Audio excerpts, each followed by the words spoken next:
मित्रों नमस्कार। आज हम लोग देखेंगे मैटर एंड इट्स स्टेट के कुछ एमसीक्यू। पदार्थ या द्रव्य एवं उनकी अवस्था के बारे में हम बात करेंगे।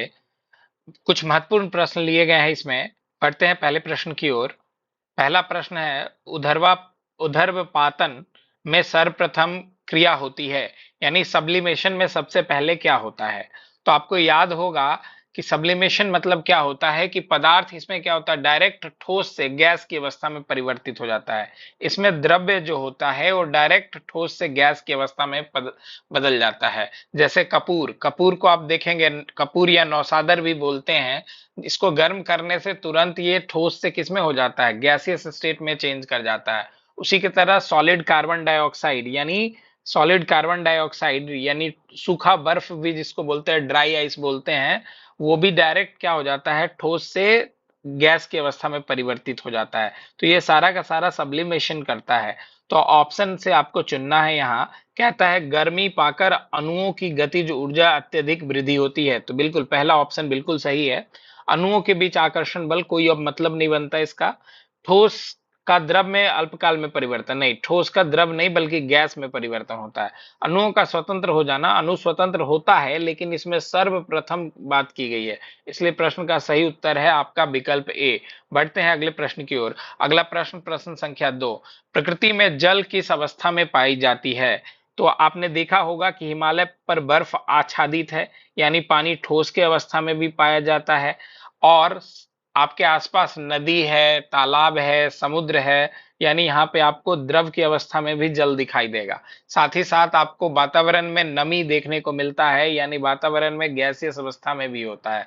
यानी करेक्ट ऑप्शन आपका कौन है, सी। तीनों अवस्थाओं में जल क्या मिलती है हम लोगों को, प्रकृति में मिलती है, ठोस, द्रव और गैस, तीनों अवस्थाओं में। बढ़ते हैं अगले प्रश्न की ओर।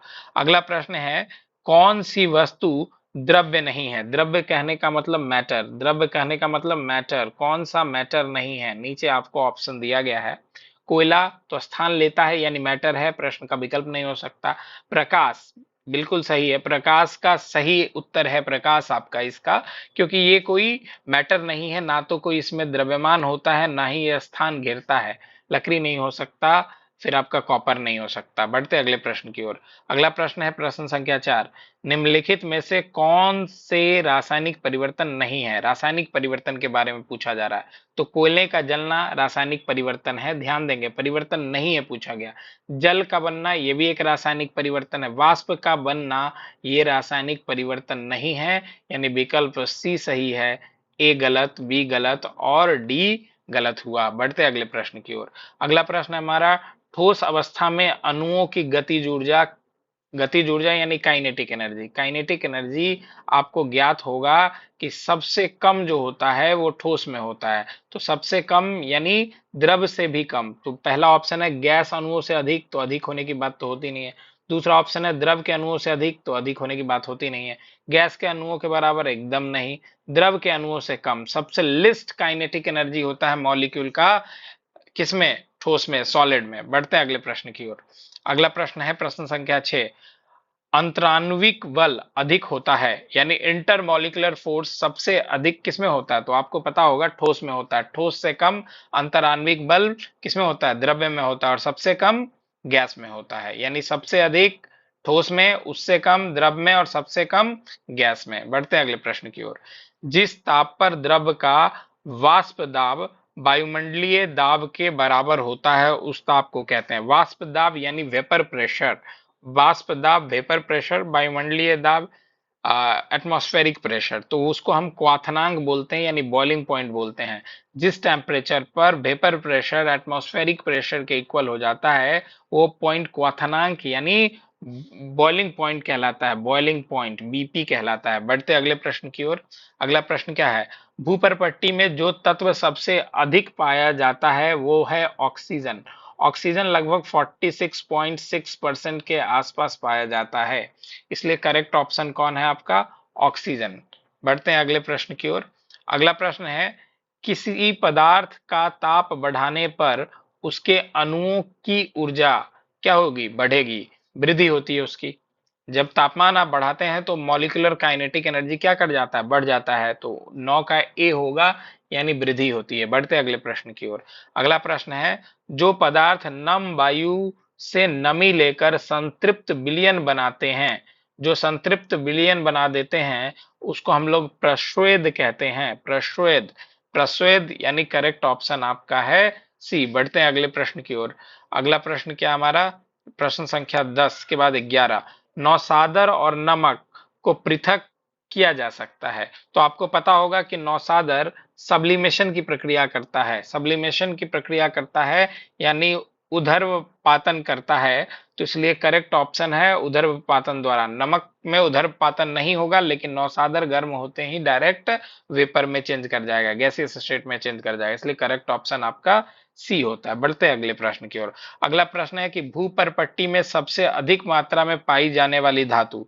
देखिए, अगर आपसे पदार्थ पूछे तो पदार्थ में तो सबसे ज्यादा ऑक्सीजन पाया जाता है, लेकिन धातु पूछे तो सबसे ज्यादा धातु की जो प्रतिशत होती है उसमें एल्यूमिनियम की होती है। लगभग 8.13% होता है ये, 8.13% के आसपास एल्यूमिनियम पाया जाता है। तो सबसे ज्यादा धातु नंबर 1 पर, धातु में सबसे अधिक एल्यूमिनियम पाया जाता है, उससे कम लोहा पाया जाता है, लगभग 5% के आसपास लोहा पाया जाता है।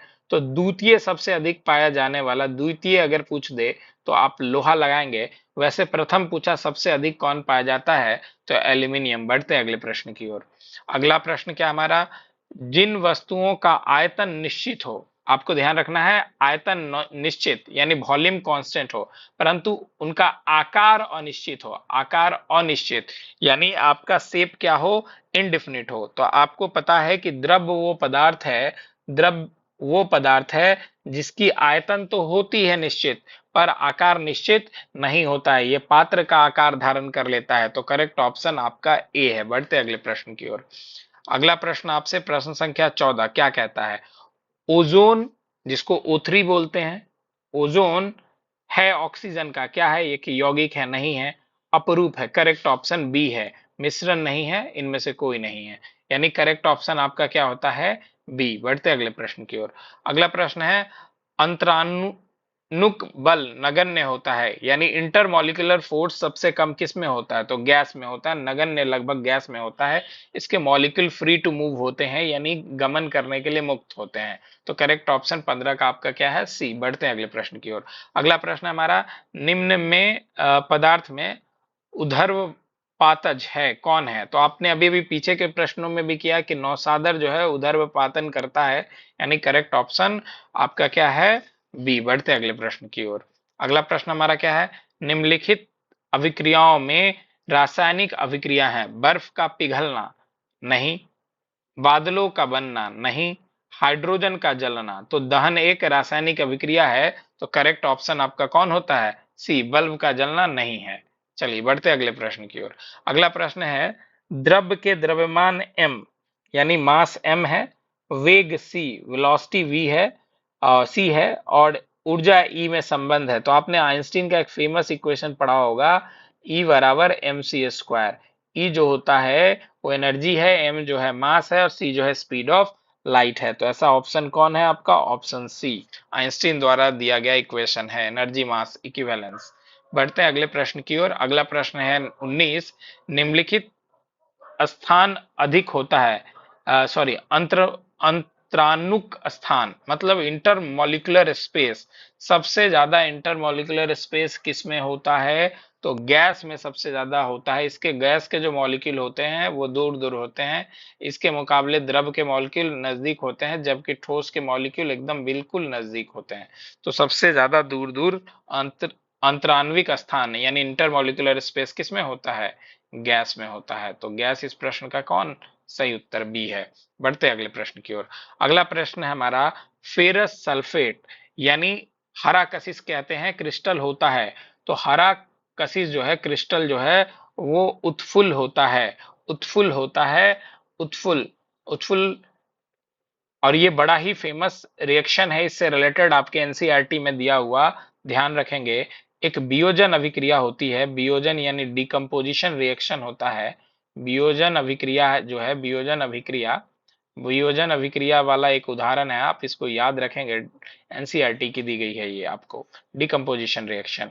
इसमें आपको फेरस सल्फेट यानी FeSO4 डॉट 7H2O को अगर आप हीट करते हैं, गर्म करते हैं, हीट करते हैं यानी उष्मा देते हैं, उष्मा देने पर क्या होता है आपका, तो Fe2O3, Fe2O3 plus SO2 plus SO3 में ये क्या कर जाता है, टूट जाता है। ध्यान रखना है आपको, ये बड़ा ही महत्वपूर्ण रिएक्शन है। इसका रंग जो है हरा होता है, क्योंकि हरा कशिश यानी ग्रीन विड्रॉल बोलते हैं, और इसका लाल भूरा हो जाता है। ये बड़ा ही इंपॉर्टेंट रिएक्शन है, एनसीईआरटी से लिया हुआ, बहुत इंपॉर्टेंट है, एनसीईआरटी से लिया गया ये इंपॉर्टेंट रिएक्शन है, जिसको आप ध्यान रखेंगे कि हरा कशिश यानी ब्लू विड्रॉल को जब आप गर्म करते हैं तो भूरे रंग का Fe2O3 मिल जाता है, साथ ही में SO2 और SO3 मिलता है। बढ़ते हैं अगले प्रश्न की ओर। अगला प्रश्न है, गैस द्रव की वह अवस्था है जिसका, तो आपको ज्ञात होगा कि गैस की ना तो आयतन निश्चित होती है और ना ही उसका आकार निश्चित होता है, यानी दोनों के दोनों अनिश्चित होते हैं, यानी करेक्ट ऑप्शन आपका डी है। बढ़ते अगले प्रश्न की ओर। चूने का बुझना, चूने का बुझना एक रासायनिक परिवर्तन है। आप याद रखेंगे, चूना, चूना अगर बात करें तो चूने का जो रासायनिक सूत्र है वो कैल्शियम ऑक्साइड है, और बुझे हुए चूने का क्या होता है, बुझे हुए चूने का आपका कैल्शियम हाइड्रोक्साइड है। तो एक रिएक्शन होता है CaO प्लस H2O, और जब आप इसको रिएक्शन कराएंगे तो इसमें क्या बनता है, कैल्शियम हाइड्रोक्साइड CaOH का होल ट्वाइस और प्लस उष्मा निकलता है, उष्मा यानी हीट निकलता है। एक एक्सोथर्मिक रिएक्शन है, एक्सोथर्मिक रिएक्शन है, ध्यान रखेंगे। इसको हम बोलते हैं चूना, और इसको बोलते हैं बुझा हुआ चूना, बुझा हुआ चूना, बुझा हुआ चूना, बुझा हुआ चूना। तो बुझा हुआ चूना इसको बोला जाता है। बढ़ते अगले प्रश्न की ओर। अगला प्रश्न है, निम्नलिखित में कौन तत्व है, निम्नलिखित में कौन तत्व है, तो आपको ज्ञात होगा कि मैग्नीशियम एक तत्व है, जबकि सिलिका कांच तत्व नहीं है, इसलिए करेक्ट ऑप्शन आपका सी होता है। बढ़ते अगले प्रश्न की ओर। अगला प्रश्न है 24 नंबर, बिना गर्म किए किसी ताप पर किसी द्रव की सतह के अणुओं का धीरे धीरे वायु में मिलने की क्रिया कहलाती है। तो आपको याद होगा, वाष्पीकरण वो प्रक्रिया है, यानी वाष्पन, करेक्ट ऑप्शन सी है। सी, वाष्पन वह प्रक्रिया है जिसमें किसी ताप पर जो द्रव होता है वो वाष्पीकृत होकर वायुमंडल में मिल जाता है। बढ़ते हैं अगले प्रश्न की ओर।